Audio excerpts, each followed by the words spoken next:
Hello, I would like to welcome Edward Cook, Tiger Before Woods, Laura Witter, Fred Guerrera, Kelly Rodriguez, Tasha Fisher, Hyun Bang, Kendall Fry, and Joel Grizzle to the Ask a Christian family. Hey there, I'm Amy with Ask a Christian, and if you have any prayer requests, have private questions, or would like to submit a question for the community to answer, please head over to our Facebook page, which is facebook.com/askachristianfriend, where we can have more of a community discussion together. You might have noticed that I was gone last week. I didn't post a video. That's because I was traveling in Europe and made some awesome Christian friends there. But this week's video is kind of a continuation of where we were a couple weeks ago, questioning God's morality, especially as he seems to have it out for a couple of different people groups. Last time we looked at the flood and the destruction of the world in the flood. And then this week we're gonna look at Joshua and the apparent genocide of a people group there. So come with me.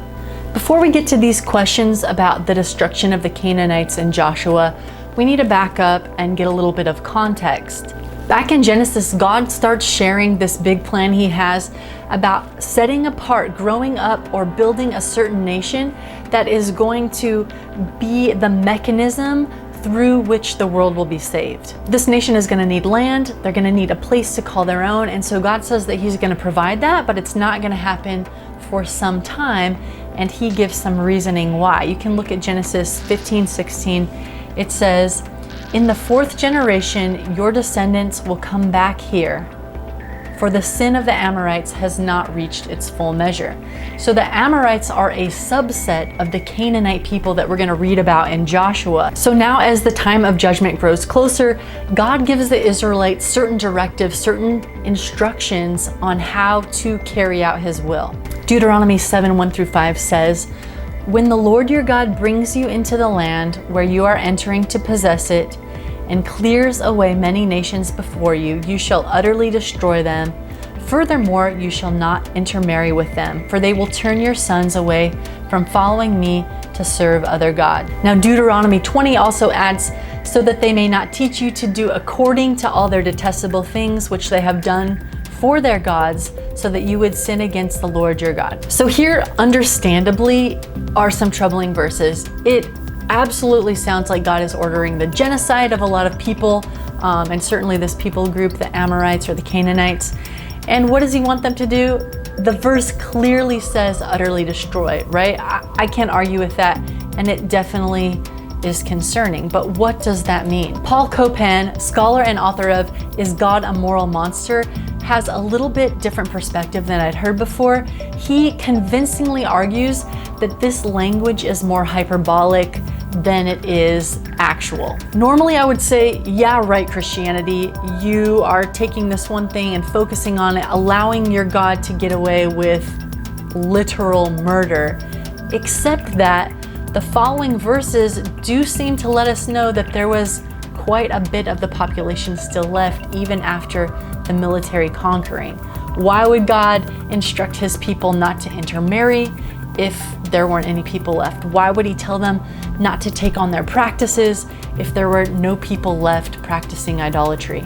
So even though this is pretty awful stuff, war is awful, it does seem more like a military conquest than a genocide. Some other questions you might be asking yourself are, what were these evil and detestable things that the Israelites were supposed to be avoiding and destroying in these nations? And what changed in 4 generations to now make war with them and kicking them out of their land an acceptable practice? A lot of people don't realize this, but both the Bible and extra biblical sources cite that there were gross human rights violations going on in these different countries, and Israel was supposed to be the hand of judgment to put a stop to these heinous crimes. If you look at Leviticus 18, you will see a list of some of the things that the Amorites and Canaanites were practicing, in addition to sexually abusive and what some would consider debased practices.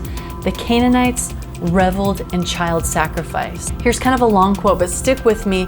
First century biographer Plutarch writes this: "With full knowledge and understanding, they themselves offered up their own children, and those who had no children would buy little ones from poor people and cut their throats as if they were so many lambs or young birds.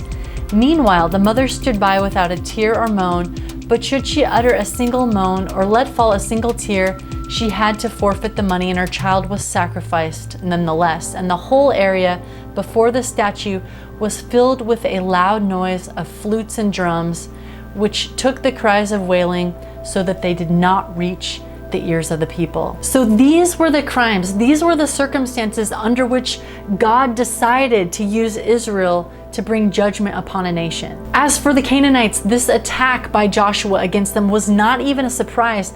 They knew it was coming, and it could have ended differently.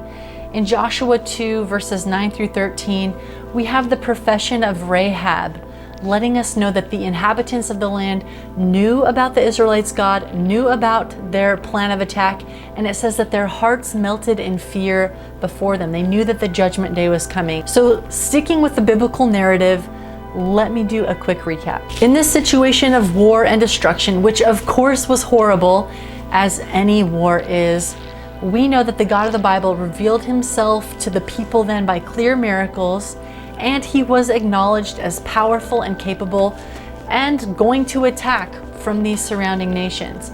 The God of the Bible doesn't carry out judgment until wickedness is at its peak and there are gross crimes against humanity happening. This is not an arbitrary ethnic cleansing. This is judgment on a nation that even now we would see as morally degraded. There are so many people, when I talk to them, they're just upset that God does not do anything to stop pain or suffering.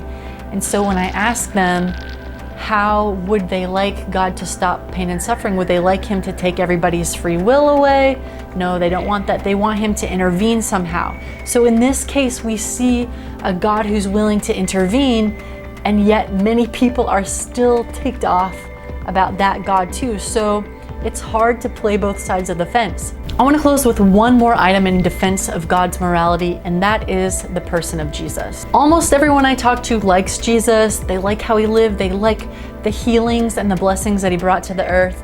In John 14:9, Jesus claims to have the same character as God the Father. He says, if you've seen me, you've seen the Father. If you're a Christian, this seems to be a conundrum, because if Jesus and God the Father have the same essence, and that essence is love, God is love, 1 John 4:8, then although you and I don't understand some of these strange acts in the Bible, and the Bible does call acts of judgment strange acts, I am much more trusting that God is good and moral because I see Jesus and what he did than if there were no Jesus. So that helps me as a Christian at least see hope for the goodness of the character of God. All right, that's it for me today. Thank you so much for joining me.